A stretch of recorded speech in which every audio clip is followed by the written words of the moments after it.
Are we on? We should be coming live. I'm trying to check on my control panel to see what's happening.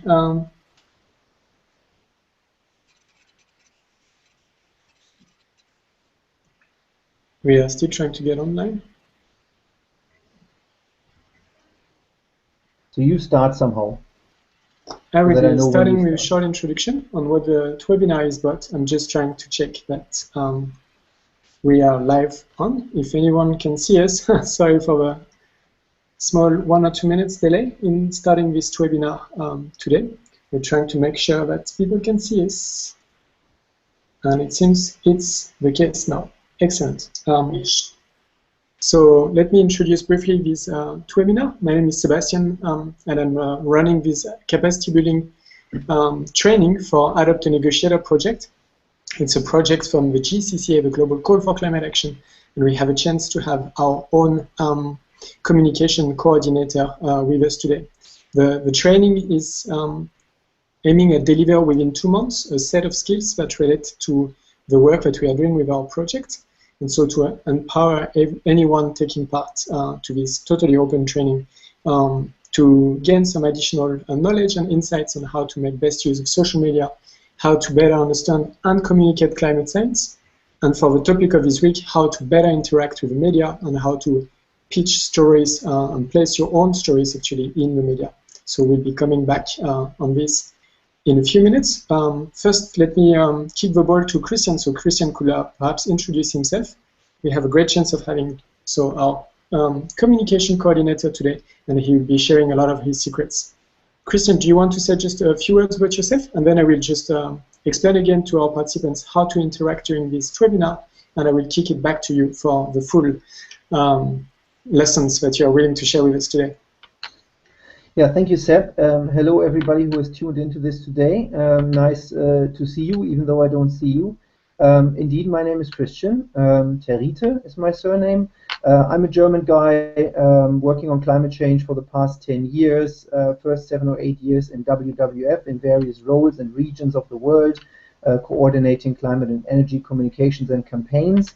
3 years ago, I joined the GCCA, and I'm indeed heading the communications effort. We have a number of exciting platforms, channels, and initiatives that we run under our communications banner. And in that sense, I'm dealing on a regular basis with some of the issues you've been discussing in these webinars and seminars and courses over the past few days and weeks, and the same issues that we are discussing here today. I look forward to that, and I let Seb explain the rules of the game.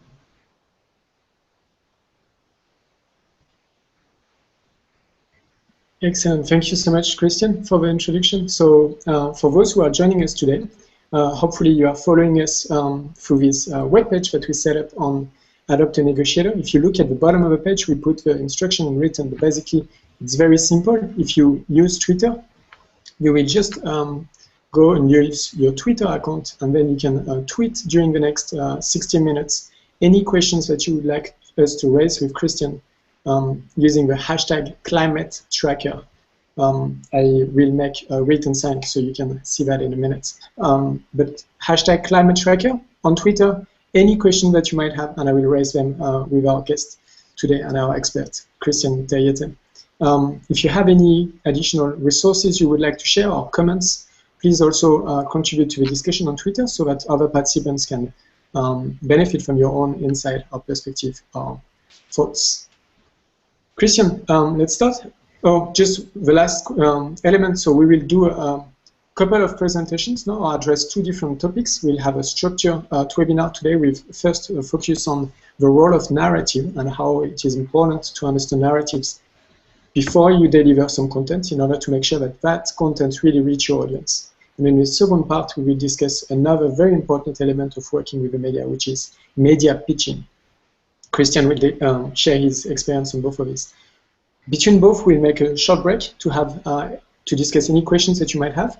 And anyway, after both of the sections, we will have a longer Q&A session to discuss and to share your thoughts. And so I will be here to act as your voice. Anything that you raise on Twitter will go from me to Christian to have Christian's reactions to it or additional responses. Christian, I leave it to you. Perhaps you could tell us more about narratives and how that works in terms of climate communication. All right. Thanks, Seb. So here we go. I think we should start with the very basics. And the very basics of any communication situation that we find ourselves in every day are three key elements. And the three key elements of any communication situation are a sender, a receiver, and a channel between these two receivers on which any message or story would travel from a sender to a receiver. You are in communication situations all the time when you are with others in a real room or in a digital room, so where you are communicating all the time. It is impossible not to communicate because you always send things on a channel to receivers. In terms of NGO communications or charity communications, I think over the past years we have increasingly moved from something that was in the past much more a one-way channel communication to a two-way channel communication. So when in the past I think we have been, shouting at audiences, preaching at audiences, or trying to intelligently inform audiences, then that was very much a one-way channel. We threw something at an audience, and the audience often didn't have much of a chance to talk back to us. It didn't have a Twitter hashtag that it could send a question to, which would then be conveyed to the person sending the message, in this case me. But we've moved on from that thanks to technology and to a better understanding of communications, and I think we are now, as NGOs, mostly operating in a two-way channel communication where things go back and forth between sender and receivers. So you are essentially entering a dialogue with your audience. Your audience is not just listening to you, but it can talk to you, disagree with you, agree with you, ask questions, etc., just like today on this Twebinar. And I think that's the sort of communication situation which we should imagine as a starting point for this Twebinar. In such a communication situation where you want to have a dialogue with your audience, you need to be engaging, not just convincing, because you're not just talking at people, you're trying to talk with people. And I think that's where narratives can be terribly important. Obviously, before you put out anything, before you send any narrative or message, or before you tell any story, you need to understand what your audience is, who that receiver of your message is, and what the appropriate channel you are using is and how it works. But that's not what today's seminar is about. So I think we should just assume that we have figured out our audience and we have figured out our channel. Let's just imagine you know exactly who you are talking to and what makes them tick, and you know exactly what channel you are using and how that works. So now we come to the point where we send something down that channel, and that's where the narrative comes in. The narrative is important in many ways, but especially for your audience. But before we explain why it's important for your audience, it is also important for you. Just imagine your mental chaos, all the information that's in your head, all the wonderful bits and pieces of intelligence, all the nuggets of information, all the statistics and data and the great arguments that you are dealing with every day and that you have collected over the years as communicators, bloggers, or activists. You can't throw all that in one go at your audience. They would be totally overwhelmed. It would be crazy. They couldn't deal with the amount, and they wouldn't be able to make sense of it. So before you make any move, create any output, or talk to anybody, you need to structure this output for yourself. So you have to tell yourself a story, essentially, before you tell anybody else a story in that communications model that I have mentioned earlier. So the good thing about narrative for you is that it helps you structure the content that you want to convey to any audience, and it helps you to make sense of it and to differ between what is really important and what really matters for your audience and what is not. But then more importantly, a narrative is great for your audience because it helps your audience to understand what you are trying to tell them. It helps them to engage in it and to relate to it, at least if you do this narrative exercise well. So what is a narrative? what are we actually talking about when we try to figure out this magic formula here that helps you make sense of all your knowledge and intelligence and opinions, and that helps the audience understand you when you are talking to your audience. A narrative is essentially a structural element, and we are all very familiar with it because we grow up with it. It might differ a little bit in different cultures, but all of us are probably familiar with very simple narrative structures like in fairy tales or Hollywood movies or Greek tragedy. And it's not just us in this generation who are familiar with these narrative structures, but people have been familiar with these since the beginning of time, since the beginning of modern civilization. In the old days, you would have storytellers who would have traveled the lands and stopped in towns and villages to share the news via stories or song. That was obviously before we had Twebinars and Twitter and Facebook. And if you remember your own childhood, you would have had your mom or your grandma or your dad or your grandpa at your bedside, and they would have read you fairy tales. And essentially, all these stories and story formats follow a very similar pattern. It's not always the same, but if you see it, you know it, and you are familiar with it. Any Hollywood movie probably follows this pattern, unless it is very avant-garde and very modern. Most stories you read in books follow this pattern. Most theater plays follow this pattern, and most news articles follow this pattern as well. It is really a guiding principle for us. It is a way to structure our communications, and we do it because we are so familiar with it, but also because we want our audience to be able to engage with what we produce, and therefore we use narrative structures that they know. If you organize your content along a narrative structure, and I'll give you an example in a bit, you are likely to make sense and to be understood and to even be engaging, especially if you manage to show your audience a desirable role in your narrative.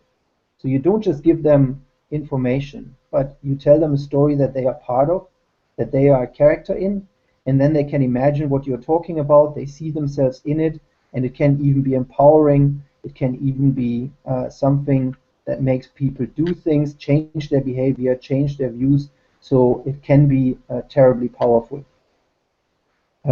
If I wanted to give you an example of a climate narrative that follows a traditional narrative pattern, it's ideally, it's best to overdo it, to really go a bit crazy here in the example so that you get what I'm talking about. So let's just imagine the fight against climate change is a fairy tale.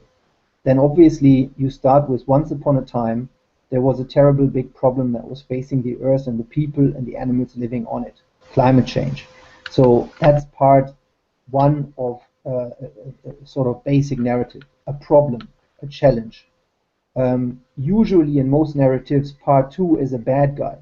So you would go on and introduce the Dark Lord who had everything under his control and was to blame for the terrible situation that we were in. And obviously, in our climate narrative, the Dark Lord could either be a laggard government that is unwilling to take action, or probably even better, the fossil fuel lobby that is exploiting resources on this planet, grabbing a lot of taxpayer money to burn more of it and destroy the climate further. The third element in every such story is a hero, and with the hero usually comes the change in the story. And so in our climate narrative, that could be a champion government, a progressive government, it could be the CEO of a company who does the right thing, it could be a civil society activist, it could be all of these guys who stand up against the dark forces and turn the tides. And I'm overdoing it on purpose so that you maybe get a bit of a sense of fairy tale character here. Obviously, they introduced a solution, so everything that has been bad in the beginning and that people struggled with turns better and towards a happy end, which is usually the final element of a standard narrative. So you need a vision, you need something to point to, something that is the sort of long-term future that will be better and fairer and happier for everybody concerned.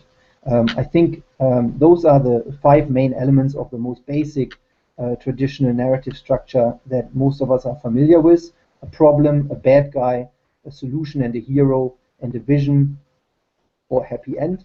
And if you tell your story along such a pattern, you will be pretty sure that people can understand you and can follow you. And you will also have simplified all the information you can convey and that is in your head in an effective way that allows people to follow you and to not be overwhelmed by all the knowledge you have. Obviously, there are sometimes more complicated narratives. If anybody has ever watched a Rocky movie, he knows or she knows that there are maybe 6 or 7 elements in that story. The hero emerges and it looks like he's winning and turning the tide, but then there's a setback. So most Greek tragedies, I believe, and Hollywood movies have a setback, but then the hero comes back after being knocked down, and in the end he does win, and everybody lives happily ever after. So there are variations of this pattern, but that's a basic narrative pattern. That's a way of making sense of your information and of packaging it in a way that your audience can deal with and handle. Now, how does this practically work? It might be a bit confusing. Now you might think, okay, so I'm supposed to go out there and tell everybody this fairy tale all the time. Read my audience a book about the dark forces and the hero and all that stuff. That's obviously not what it's about. I just gave you a sort of an overblown version of a structural solution to a communications problem you will constantly face. Now, you could break it down from this overarching climate narrative that I just gave you and bring it down to specific storylines, to specific plots that fit under each of these 5 elements of the core narrative that I have given you. I would like to show you graphs now, but unfortunately technologically this is not possible. So I'll have to try to do it in my own words. But essentially, if one of you who is tuning in today is a coal activist and you want to capitalize on a story that is about the expansion of a coal mine or coal power plant in some country, you might not feel inclined to always tell this fairy tale that I just gave you. You might not be inclined to start with the problem of climate change and the bad guys and the hero and the happily ever after. So you start from where your story is, but your story fits into this bigger narrative. There are key plots, actors, and emotions that go along with each of the 5 core elements. And whatever you work on and whatever the media opportunity is, your moment sits somewhere under that overarching arc. Maybe your story is about a great breakthrough on renewables, then you are somewhere there in element 3 or 4. Maybe your story is about the problem and the devastating impacts of climate change in one country, then you are sitting somewhere there in element 1 or 2 of my overarching arc that I gave you, but you are always somewhere there, and you will convey different emotions and messages depending on where you are in that story. When you talk about impacts or the problem, you are probably appealing to anger, for example, or you might be appealing to fear, actually. When you talk about the hero and the solution, you're doing something empowering. You're appealing to hope, to anything that people feel good about and strong about, and that makes them want to participate in this journey. That wants them to join the hero, that wants them to be the hero, that wants them to push the solution towards that happily ever after vision. And that's what I said earlier when I tried to describe how a narrative can be engaging and how you can show your audience its place in that narrative. They should feel part of it, it should be relevant for them, and they should see who they are in the story you tell them. Then they are most likely to feel emotionally touched by it, and then they are most likely to find it relevant for themselves and to engage in it. I often sit in meetings where people have difficult, but in my opinion, misguided conversation, for example, about should we focus on the here and now or on the future? Or the discussion is, Should we focus on doom and gloom and all the negative science stories, or should we focus on the solutions and the benefits from renewable energy or something like this? My answer is usually that it's not an either-or decision. Obviously, if there is an opportunity and you are working on a specific issue, you will have to focus on one of these things. So you have a renewable story and you are talking solutions, or you have a coal story and you are talking problem. But I think you can always embed the focus of your communication into the wider narrative. You never need to pick only one thing. You never need to limit yourselves to appealing to doom and gloom or to appealing to hope, but you can do the whole thing. You can always remind people of the journey we are on. You start with your main story, your main aspect, your main thing, the opportunity, the thing that's in the newspaper today, but you don't forget to tell them that we are on a journey, and the journey takes us from a problem and from fighting a bad guy to a solution that we help push with the other heroes towards that vision that we all share of a better planet. And you don't need to waste more words on that than I've just done, but if you manage to embed your specific, well-timed, concrete message on whatever is going on now into such a wider narrative, then I think people will understand what the current moment means, what your current message means, where it fits in that journey, who they are in that journey, and I believe that's the best recipe to engaging people in your communications via narrative structures. I should make one final point or two before we take a break here on the narrative bit, and I think that is that a narrative is not a message. A narrative is obviously, as you've seen in my example, very complex, or it can be very complex. It can touch on many things. In my example, it had at least 5 components. So a message is ideally easier and lighter and might just have one point that you try to get across. As soon as your message has 2 or 3 points that you try to get across, it might be too complicated for a journalist or for anybody else in your audience. So I think a message is something that comes further down the line, that you derive from your narrative structure that you have developed. When you have a communications opportunity that arises around a key moment on one of your storylines, whether it's coal or renewables or whatever you are working on, you need to have your audience in mind and the channels you use, as I've said earlier, not a discussion topic today on this call, but important to understand. And then you need to craft your message, which is on a specific aspect of your narrative, in ways that help you, in ways that work for your audience. So all the same things you need to know about your audience that I mentioned earlier, you also need to know to craft relevant messages. You need to know what their values and beliefs are.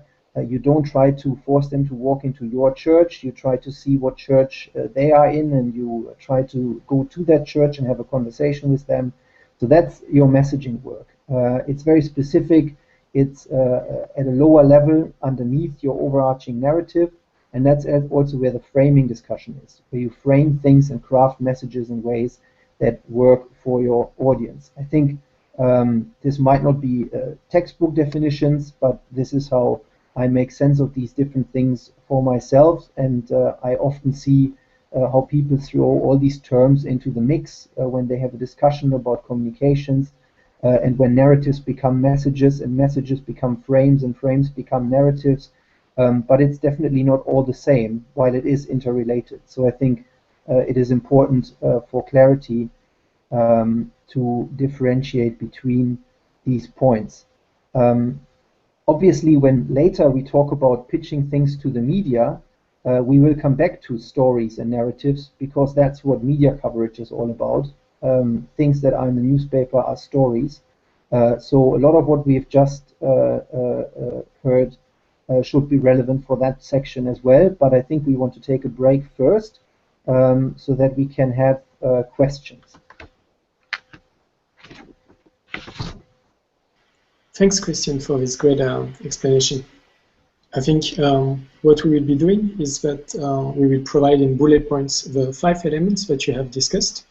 And then for those who are engaging with us in part of the fully participatory training, in the small homeworks that we provide every second week, we will ask you to try and practice this type of narrative and try to formulate a very simple story that you might have, any kind of argument related to climate change that you would like to communicate, and then try to kind of restructure it according to the 5 elements that Christian has been suggesting, so that you can practice and experiment how to work with this. This is for those that are interested in taking the different tests, self-evaluation tests that we provide, and get a certificate at the end of our training. Before we jump to the second part of this webinar, I wanted to ask if anyone had any questions. I have at least 2 questions now coming up. We have Anna, who is asking if one can create more than one solution to the same problem in a single story. So I understand her question is about going through your structure, but having, instead of one hero and one solution, different solution and different heroes. Like, for instance, climate change, I guess we have a lot of different solutions competing side by side. I think so. I think there is space for various solutions that work together, if you like to put it that way. It might make sense to have a sort of overarching way of summarizing the many different solutions that we might be talking about. So there are, for example, a million different ways towards cutting emissions. So the overarching solution in a narrative could be cutting emissions. And then under that banner, let's say, you could have many different examples and solutions that many different heroes push forward, delivering great benefits for different parts of society. I think that is clearly possible. Maybe to share an experience when working with a network of NGOs in Poland, we did an exercise where we went through something like what I described earlier, and we produced an overarching narrative for civil society groups in Poland. A draft was produced and everybody commented on it, and we had the story of credible change in Poland from where we are now to where we need to go that everybody could agree with. But obviously the people in the room were very much at home in different parts of that narrative. So some people were focused on fighting coal in the Polish provinces, and others were focused on pushing for a feed-in tariff in the capital at the political level to promote renewables. Initially, I think these people came to the workshop saying, we have different messages, we have different narratives, but I think we were able to show them how they can have one narrative and different messages underneath that overarching narrative. And even in an element of that narrative, for example, the solutions part, obviously you can have the people who push for renewables working alongside those who push for energy efficiency. I think that's no problem. In the public mind, it might sometimes also arrive as a sort of aggregate. Imagine it as a puzzle. So if the anti-coal campaigners manage to get press coverage with their story, even though that coverage might not have the entire narrative that I've described, it arrives in somebody's conscious. And if the next day they see media coverage on energy efficiency or renewables, then another puzzle piece of that narrative has arrived in people's conscious. I think as long as there's a coordinated effort between the different players who work on the different issues to deliver these different puzzle pieces, rather than everyone always trying to deliver the whole story, that can also work, because the way we learn about things is not always via one channel and one messenger. I think in our heads we piece together different information from different sources we get at different times. The more often we get it, the stronger it will be. Repetition is very important. So don't rest on your laurels if you had one great media clipping on the disadvantages of coal power. People need to hear this all the time, obviously. So I think the puzzle piece approach can work. Different people can work together as long as maybe the solution is described by a sort of overarching frame. And I hope that answers the question. I really like the puzzle piece approach or image that you've shared. We had a second question before we move on, or if anyone else has questions on the role of narratives and the structure of narratives, please feel free to tweet it right now on #ClimateTracker through Twitter. Caddy was asking, when it comes to communicating with decision makers, how can we tell our stories without preaching? Because the communication of a discourse of decision maker is always rational. So how do you manage to tell your stories without the preaching element of it?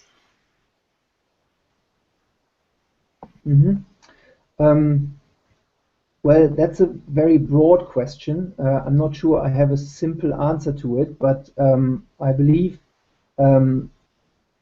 it is always important, and that was the beginning of my presentation, to understand where the person you are talking to is coming from.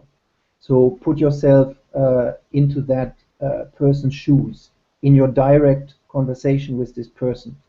And I think if you walk up to a minister or a negotiator and you yell at them that things are screaming injustice in this world and that something needs to be done, then these people might be able to agree with you, and they might feel your pain and they might share your pain, but I'm not sure how much they can do with that piece of communication, with that message, or with your narrative, if you have a narrative at hand when you do this. So instead, I think you need to try to package your argument into something that this person can take on board. If it is a negotiation context at a COP, I think you might talk about something very concrete. It might be about language in a negotiating text.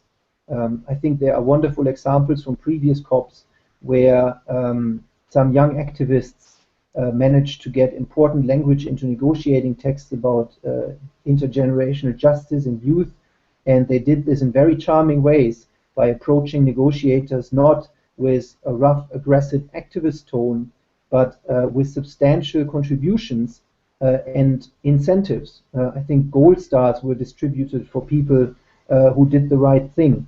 So it's a question of tone, I think. It's a question of packaging.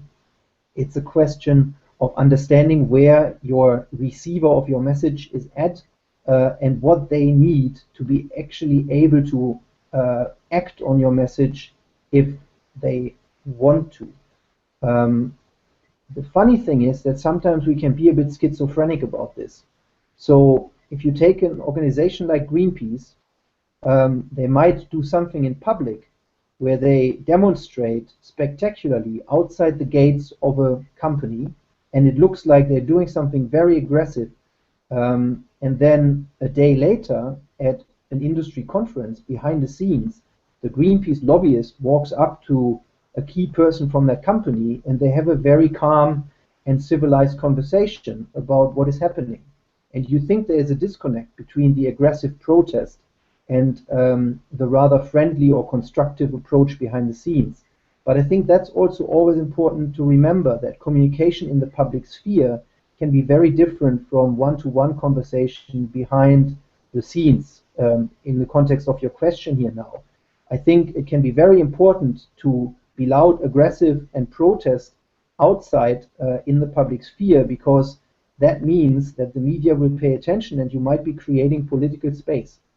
And when you then go behind the scenes and talk to your negotiator and say, there was a lot of media coverage out there about broad demands from young generations about this or that political change, why don't you step into this space we have created for you and make a bold statement, then I think that's probably a good approach.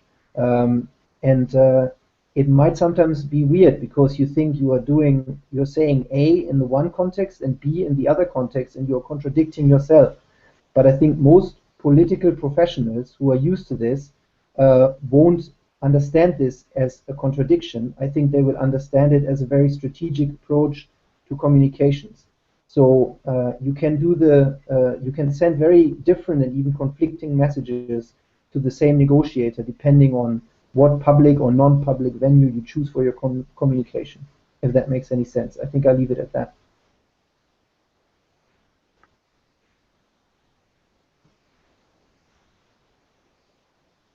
Thanks a lot, Christian, and thanks for writing this response into the climate negotiations. I think it will be particularly helpful for anyone who is preparing to attend the next round of discussions, but it can also be applied for people acting with decision makers in other contexts and I think Kelly is just expressing her thankfulness for your response to her questions.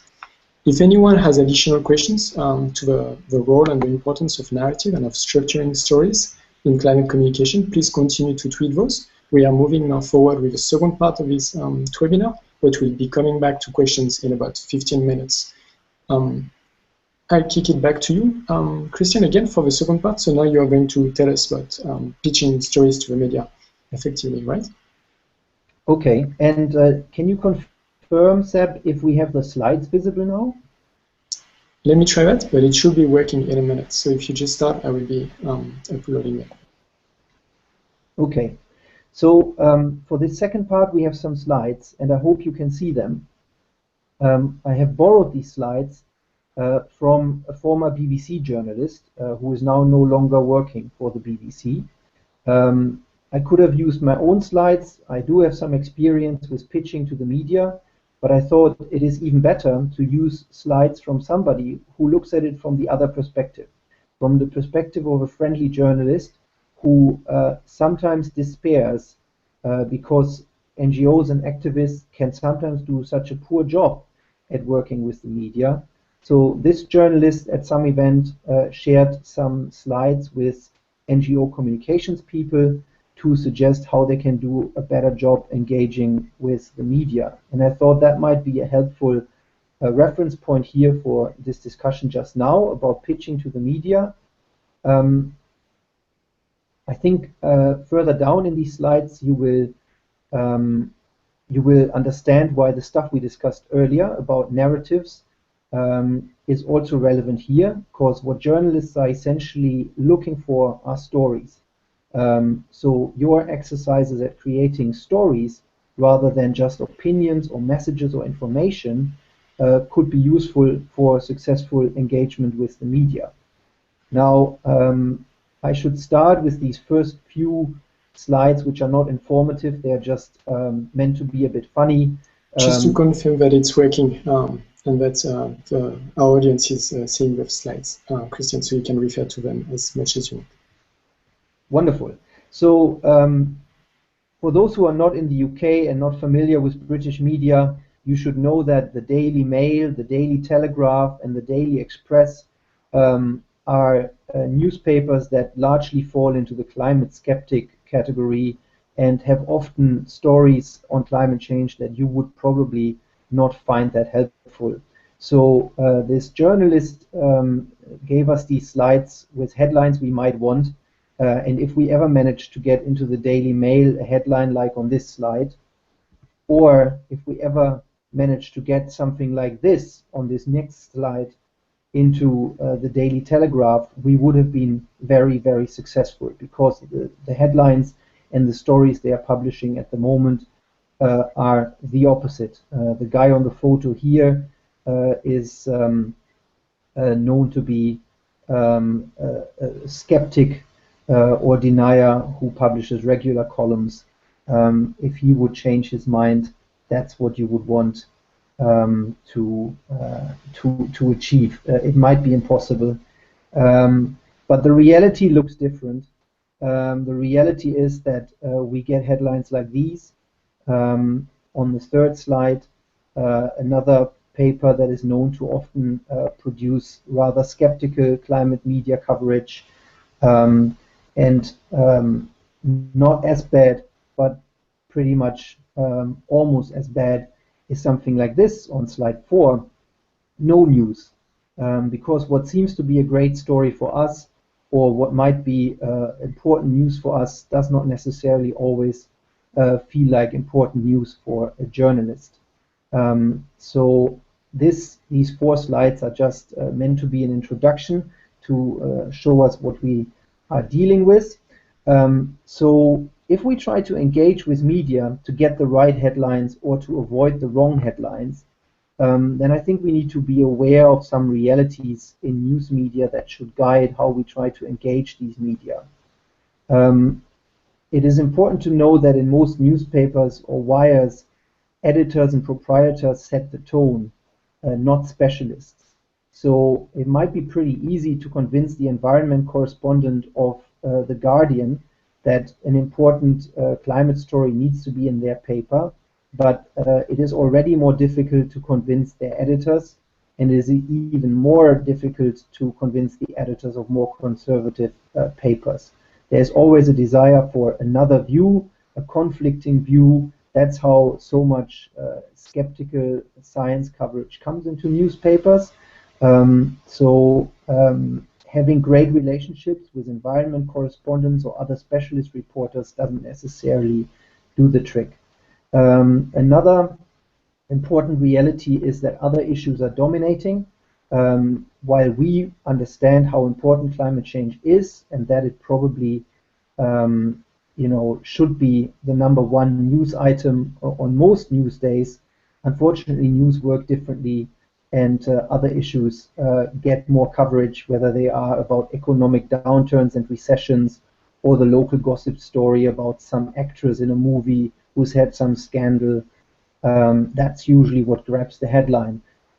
So we just need to understand that in media logic, other issues are more important, and rather than being frustrated about that or accepting it or trying to hit your head against the wall, I think the trick can be to find how the climate story can be packed on stories that might be seen as important or dominating by the media.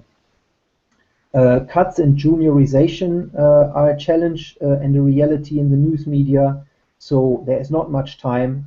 You have very few journalists compared to past times, and often these are junior and not very experienced.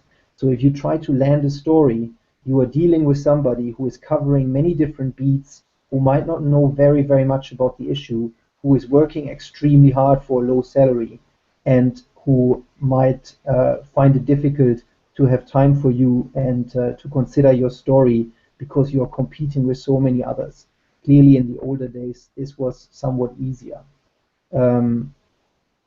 I think you can see the talking points on the rest of the slide, but you get the sense of the challenges, and I shall move on to challenges we face with our climate stories.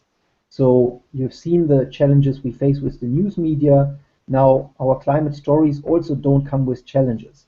When a climate story arrives in your email inbox, you always pay a great level of attention because this is what you care about and what you think is the most important stuff going on this planet. But for a newspaper editor, it might often rather be a case of nothing new, stuff that we've heard about before, that gets repeated over and over again. A new study on sea level rise finds that maybe we get 1 millimeter more sea level rise. So it's hard to find the news angle or the news value in a climate story sometimes. Often climate stories are far off, nebulous, uncertain, and self-contradictory. So things about at the end of the century, in far distant places. If you run a local newspaper, your stories need to be about things that affect people, society, business, here and now, not in 50 years and in another place at the other end of the planet. Cold weather, what does that mean? It seems like all sorts of news editors struggle with cold snaps and tough winters, and they like to ask what happened to global warming. Happens every year when we have a tough winter, no matter where you look in the world. Past scandals have made the issue a bit toxic, so some newspapers that might like to put climate articles up now and then, even helpful ones, might not touch it as much because it's a toxic issue. You always get into troubles, and furthermore, there is a challenge that spokespeople are hard to get by. So to tell a good story, you also need a good storyteller, and not all spokespeople in the climate community are well trained as spokespeople. And obviously we don't have the stage for ourselves, but there is an opposition which is pushing other climate stories, the opposite climate stories, the sort of stuff that is meant to lock us into a high carbon future, that is meant to slow down action and an effective global response.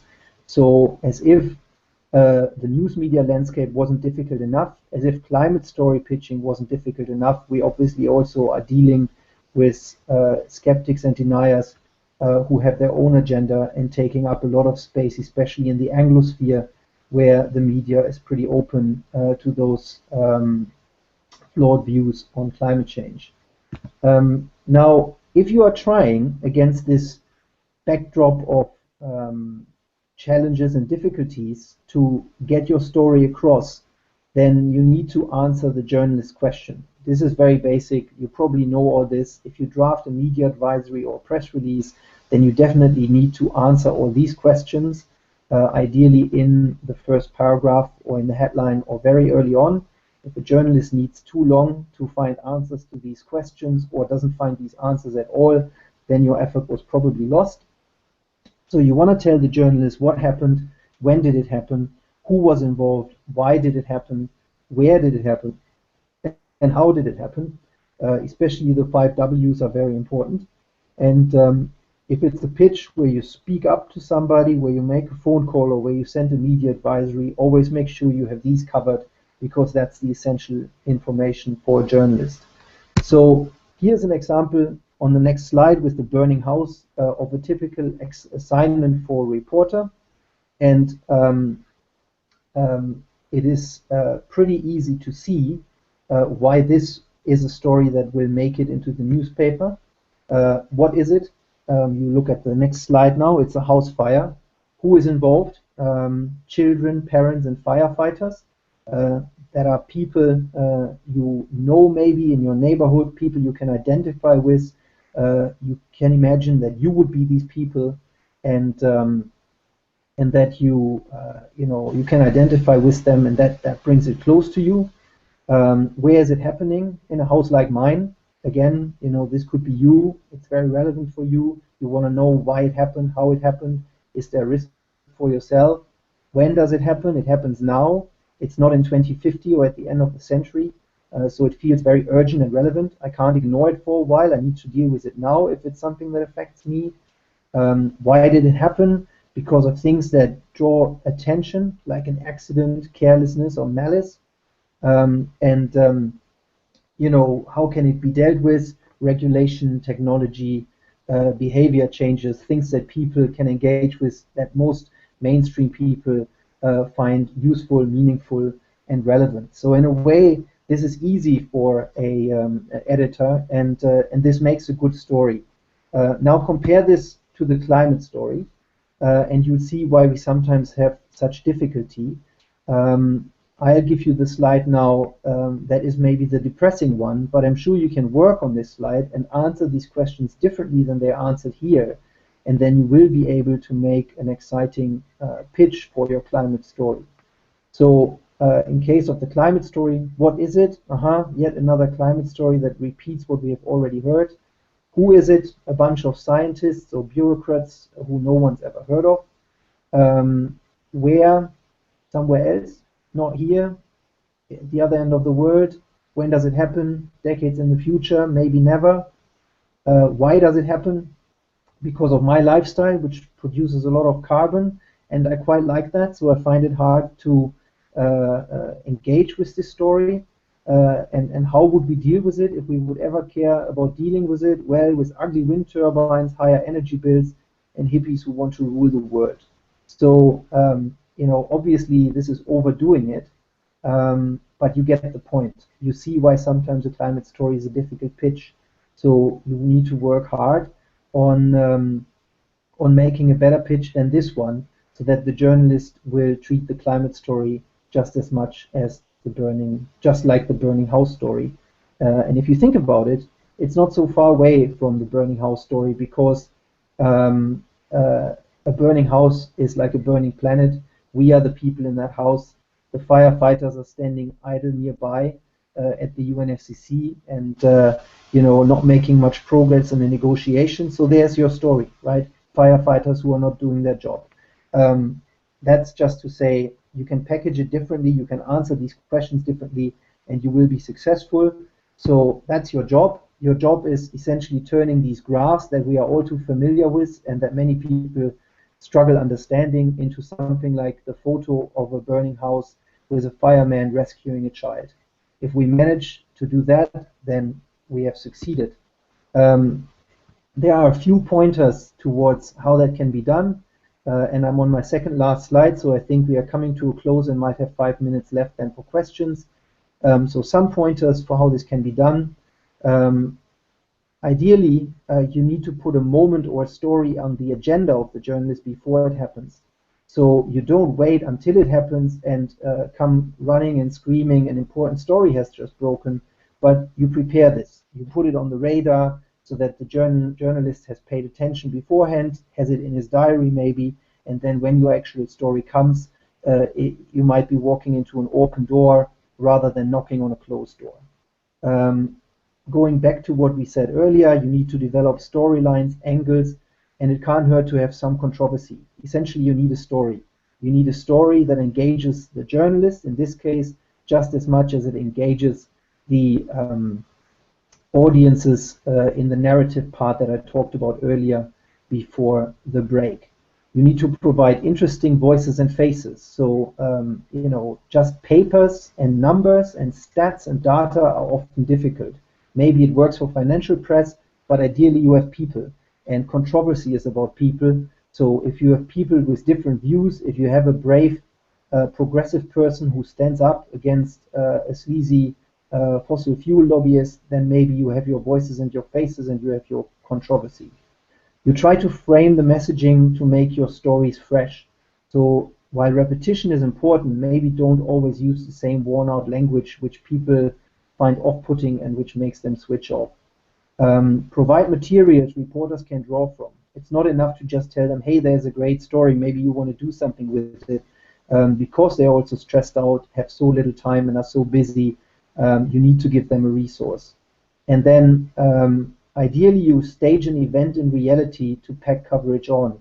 So if you want to get a point across at a COP, for example, an argument about something in the negotiations, I think a press release with just a quote is maybe not enough. If you can organize a protest at the same time that conveys the same visual and generates that conveys the same message and generates a visual for photo cameras or TV cameras, then you are much more likely to have success. A few more points for successful media work. Focus on the outlets that really matter to you. Don't try to go scattershot, but pick the important ones. Identify the journalists there who are really relevant for you, and try to understand where they are at. How much do they know already, and how much do they not know? If they know a lot, you might bore them with something. If they don't know much, the most basic piece of information could be useful for them. There's usually no one-size-fits-all. You have to go for quality over quantity approaches. So sending the same press release to thousands of journalists gives you some result, but maybe not as much of a result as if you do individual engagement with a small number of really relevant journalists who matter for your cause. So sometimes the same amount of time invested can give you much more result. Cultivate relationships, don't make it a one-off. Don't let your first story be your last story. If you want to be successful with this on the long run, cultivate relationships. And then think about exclusivity. That's probably the best currency in press work that can be imagined. So if you have something that you give to only one journalist or to a very few, and if they understand that you are giving them something exclusive and relevant, then that's probably invaluable for them. It helps them to remember you as an important source. It helps you to set the agenda. And it's a very powerful way of working with journalists. I think with that we come to the end. I could have been saying a few more things, but I guess we want to use the last 5 minutes for questions. Thanks a lot for this, Christian. I think the slides were also very helpful. Sorry that I didn't manage to make them move in the beginning, but then we had the ones that had anyway most of the text and the bullet points that you were referring to. So that should have been helpful for our audience, hopefully. I will check if we have any question at this moment. At the moment, it's not the case. So if anyone has any question, please really those next 10 minutes. The last 10 minutes of this webinar are really the moment for anyone to ask a direct question to Christian, both on the idea of pitching stories and making sure that your story are relevant and interesting for journalists to use, but also in terms of developing narratives. Perhaps my own questions will be trying to link both of them. I think in the second part of the discussion, Christian, you were mentioning a lot more the idea of pitching your content, like your action or your arguments to journalists, but not necessarily directly a story to the editor himself. Would you have some tricks on how to pitch stories to the editor? So not trying to kind of provide something that a journalist can redigest, but really something that would go straight as an op-ed, for instance. That's something that a lot of the members of our groups and our projects are trying to do. Okay, so I think just imagine the situation and what you are trying to achieve. So if you're already at the COP and something is happening in the heat of the moment, then your port of call is not the editor of some newspaper back home, but probably the reporter on the ground who is following this development anyway and who might be interested in intelligence on that development or a relevant perspective, a youth voice or a green NGO voice or a development voice. So think about it in terms of what can I give this journalist on this happening development that he doesn't have yet? Where is my perspective or my voice unique compared to the other people he could be speaking to? So make yourself and your information special.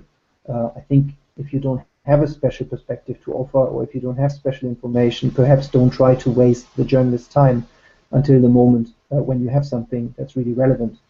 In terms of more long-term engagement and getting op-eds placed, or maybe the opportunity to write, from the COP for outlets at home, that's something I think you would try to secure beforehand, and that's where you probably want to talk to editors rather than reporters, because the editors plan what's happening in the newspaper in the next week or the next month.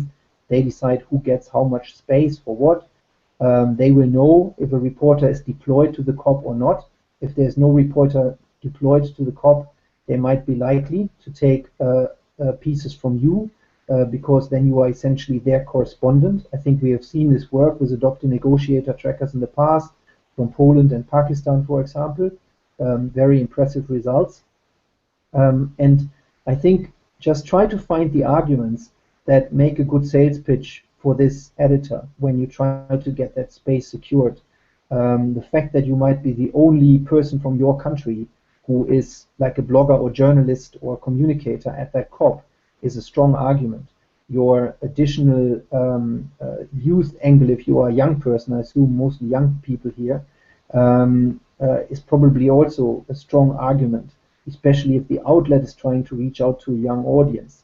I think if you can explain that you have some advanced knowledge of some of the things that will be negotiated, that also speaks in favor of you. You might even know more than most of the reporters, because they are constantly jumping into the cold water and learn issues on the fly. So you have had all these capacity building sessions over weeks and months, and you are little experts, or maybe even proper experts.